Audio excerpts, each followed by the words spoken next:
82 million people have read Vagabond. Millions more carry the Book of Five Rings into boardrooms and podcasts and LinkedIn threads, quoted by people who have never held a sword in their lives. And almost all of them think they know who Miyamoto Musashi was. We don't.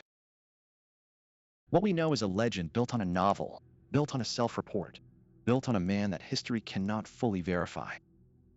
The manga that introduced most of us to him is based on a 1940s work of fiction, which is itself based on an account written by Musashi himself, alone, near the end of his life, in a cave.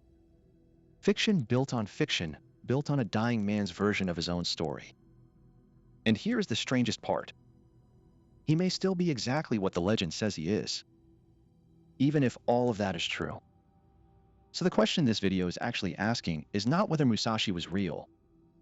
The question is this: how does a man we cannot fact-check become the template for how to fight, how to work, and how to survive? 400 years after his death? To understand Musashi, we need to understand the world he was born into, because that world was in the middle of an identity crisis. Japan in the late 1500s had spent over a century at war. The Sengoku period, the era of warring states, had produced an entire civilization built around combat. Samurai were not a cultural symbol. They were a functional class. They existed because war existed. Then the war ended. The Battle of Sekigahara in 1600 consolidated power under the Tokugawa shogunate and began what would become the Edo period, 250 years of enforced peace, and an entire class of warriors suddenly found themselves with no war to fight. So they did what people always do when their purpose disappears. They aestheticized it. Swordsmanship became performance. Schools multiplied, each with their own philosophy, their own lineage, their own signature techniques. Dying beautifully, with honor, with ritual, with the right posture, became more important than the question of whether you would actually survive. Musashi walked out of Sekigahara, whatever role he played there, and ignored all of it. While an entire culture was learning how to die with dignity, he was thinking about something simpler and more ruthless: how to be the last man standing. Every time. That gap between a world optimizing for appearance and one man optimizing for outcome is where this entire story begins. 61 duels, 0 losses. That is the record attributed to Miyamoto Musashi. It is the number that built the legend, the number that fills the opening pages of every biography, the number that makes people set down whatever they are doing and pay attention.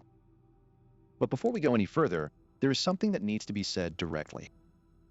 The source for all 61 of those duels is Musashi himself, written in the Book of Five Rings, composed near the end of his life, alone, in a cave, when he was already dying. No independent body of evidence exists to verify the full record. We have third-party sources confirming specific duels: the Yoshioka clan, Ganryu Island. For the rest, we are working from one man's account of his own life. And Vagabond, the manga that shaped how most of us picture him, draws from a novel written in the 1940s, which drew from that same self-report. The chain of transmission looks like this: a dying man's memory, turned into mid-century fiction, turned into one of the best-selling manga in history, turned into the version of Musashi living inside most people's heads right now. So why does any of this still matter? Because here is the more interesting question. If he invented it, why does the system he invented still get studied at military academies and dissected by the best competitors in the world today? Why does a potentially fabricated record produce a framework that actually works? The record may be mythology. The system underneath it is not. Now, the number. If Musashi's win rate per duel was 90%, the kind of rate that would be considered supernatural in any era, the probability of surviving all 61 consecutive duels is approximately 0.1%. Put 1,000 warriors in a room, give every single one of them that same 90% win rate, run the sequence. 999 of them are dead before they reach the end. Musashi is not the lucky survivor. He is the one who refused to play by the same rules as the other 999. And that refusal was not instinct. It was not natural talent. It was a method, built deliberately, maintained without exception, optimized to an extreme that has almost no parallel in recorded history. Here's what that system looked like from the outside. When all of Japan was perfecting one sword, he trained with two. Not for aesthetics, not for show. Because training with two weapons simultaneously forces the brain to process two independent streams of information at once. while every opponent he would ever face had trained their brain to process one. He built an asymmetric cognitive advantage into himself before any duel began. He had no dojo, no fixed address, no permanent teacher after early childhood. He walked through mountains, through every terrain, through weather that would have sent other men inside. His physical endurance was not the product of a structured program. It was the product of a life with no off switch. He didn't bathe. This detail appears in multiple accounts, though the reasoning behind it is interpretation rather than confirmed record. The most plausible reading. Bathing is the one moment a person is completely undefended, weapon out of reach, eyes closed, confined space, full attention on something other than survival. For a man with no allies and a list of enemies that grew longer with every duel he won, that was a risk with no sufficient upside. We'll return to what that cost him. From age 13 to 29, 16 consecutive years, he operated in continuous survival mode. No safety net, no institutional support, no single night that was entirely without risk. Everything he had was a body, time, and the ability to observe. He optimized all three without interruption. That is not discipline in the motivational sense. That is the stoicism of a man who had no other option. He fought dirty. He broke every convention of honorable combat that his culture held sacred. He arrived late, used improvised weapons, exploited psychological pressure, and when necessary, treated a duel as a war rather than a contest. But here is what that record, real or constructed, actually tells us. Surviving 61 consecutive high-stakes duels by any method is not luck. That is the output of a man who understood the system well enough to know exactly where it could be broken. The system is not the secret. The secret is that almost no one finishes building it. The probability of seeing it through is probably not so different from the probability of surviving those 61 duels. That is why he became a legend. Not because he was the only one who could have built this. Because almost no one else ever finished. 3 duels. Each one a different layer of how this man was constructed. Each one a different piece of the framework he would eventually write down, not as theory, but as documentation of something he had already done. He is 13 years old. His opponent is a trained adult warrior named Arima Kihei. There is no record of sophisticated technique on Musashi's part. No evidence of a strategy that would impress anyone looking at it from the outside. The historical account is sparse because there is not much to describe. A child challenged a grown man, and the grown man lost. What the Book of Five Rings calls Earth is this: the decision, made before anything else, that you are going to do what is required. Not the skill, not the philosophy, not the refinement that comes later. The bedrock commitment that precedes everything above it, the willingness to absorb whatever happens and still be standing when it ends. Without Earth, nothing above it can be built. It is the entry condition for the entire system. Musashi was 13. He already had it. The question the record doesn't answer, and doesn't need to, is where it came from. Some things arrive before the training does. This did not begin as a massacre. It began as a duel. Musashi against Seijuro, the head of the Yoshioka school, one of the most prestigious sword schools in Kyoto. Musashi won. The school challenged him again, this time sending Denshichiro, a younger brother and formidable swordsman in his own right. Musashi won again. The third encounter was different. The Yoshioka school arrived with the full weight of its membership, and at the front, they placed the young heir, a child, positioned there as a symbol of the clan's honor and continuity, the living embodiment of everything the school was fighting to preserve. That is when Musashi stopped treating what was happening as a duel. He read the situation changing in real time. This was no longer a contest with rules both sides agreed to follow. This was one man against an institution that had decided to end him. So he responded in kind. He dismantled the institution, killed the heir, broke the lineage, erased the school as a functioning entity. What the Book of Five Rings calls water is the refusal to have a fixed form. No method so embedded in identity that it cannot be abandoned the moment it stops working. No ego invested in doing things the way they have always been done. The moment Musashi recognized that the old framework no longer applied, he dropped it without hesitation and found a new one. What it calls fire is total commitment once the decision is made.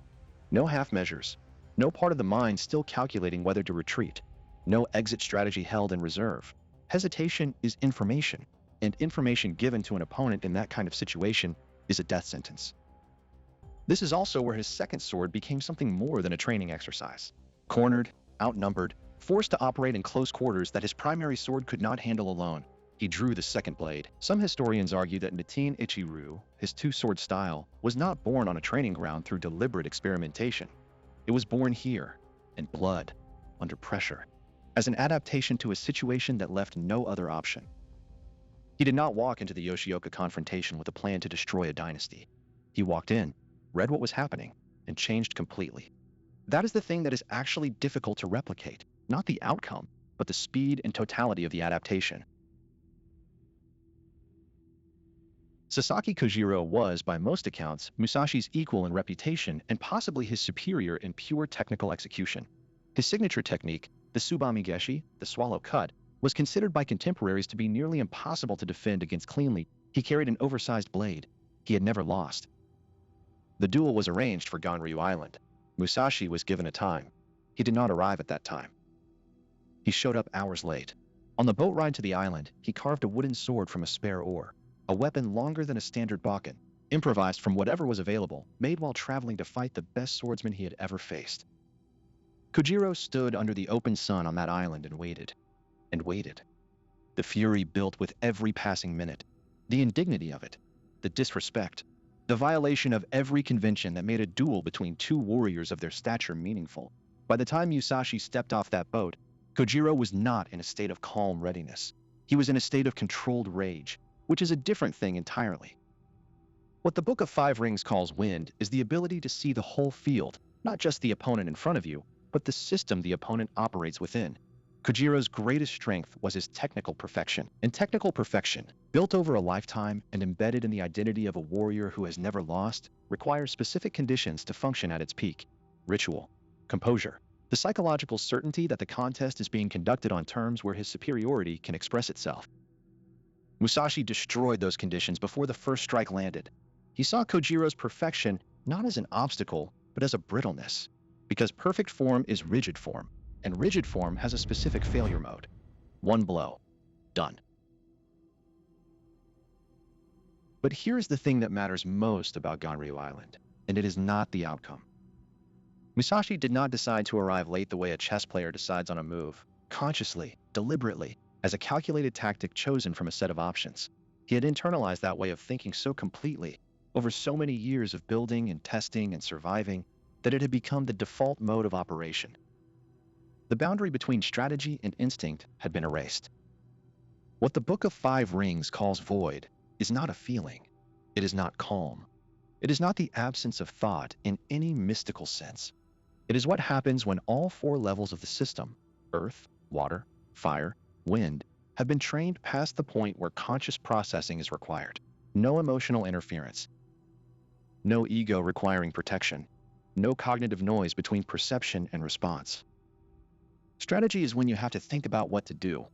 Musashi had stopped needing to think. This is not a gift. It is not something that arrives. It is the endpoint of a system that has been built completely, and almost no one builds it completely, for the same reason that almost no one survives 61 duels. He wrote all of this down later, in a cave, alone, at the end of his life. Not, as far as we can tell, because he wanted to share wisdom with the world, because it was the only thing he had left to give. We are not Musashi. We do not need to be. 16 years of continuous survival mode. No home, no teacher, no safety net. 1/10 of that, applied consistently, puts us ahead of most people operating right now. Not because we are exceptional, because most people are not finishing what they start. The gap is not talent. The gap is completion rate. History is not entertainment. Musashi is not a character to admire from a distance and move on from. History is a mirror. We look at it to see where we are standing and what we are choosing not to finish. Musashi won 61 duels, or whatever the true number was. He wrote one of the most studied strategic texts in human history. He reached void, the state he spent his entire life constructing, layer by layer, without exception, from the age of 13 until there was nothing left to build. He died alone in a cave. No wife, no children, no student beside him in the end. His perfect system defeated every opponent who stood against it. including himself.